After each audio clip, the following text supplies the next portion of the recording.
ഒരു വാപ്പാരും കണക്ക് പറഞ്ഞിട്ടില്ല. എത്ര ചെലവാക്കിയെന്ന് പോലും എഴുതി വെച്ചിട്ടുമില്ല.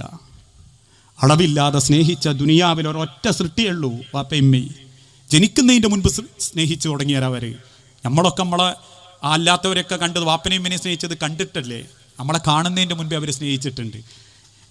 എൻ്റെ ഭാര്യ ഗർഭിണിയായ ആ സെക്കൻഡ് മുതൽ ഞാൻ കാത്തിരിക്കുക. എൻ്റെ മോന് അവൾക്ക് വേണ്ടതൊക്കെ ഞാൻ ചെയ്തു കൊടുക്കുമ്പോൾ എൻ്റെ മനസ്സിലുള്ളത് എൻ്റെ മക്കൾക്ക് ആരോഗ്യത്തോടെ ഉണ്ടാവണം എന്നാ, അവർ സന്തോഷത്തിൽ ജീവിക്കണം എന്നാ.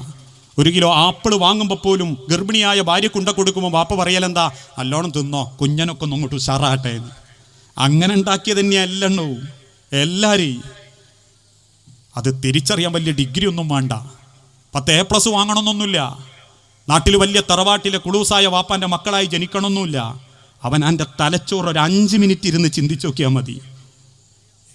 എന്തൊക്കെ വാശിയും ദേഷ്യവും അവർ കാണിച്ചാലും ഈ ദുനിയാവിൽ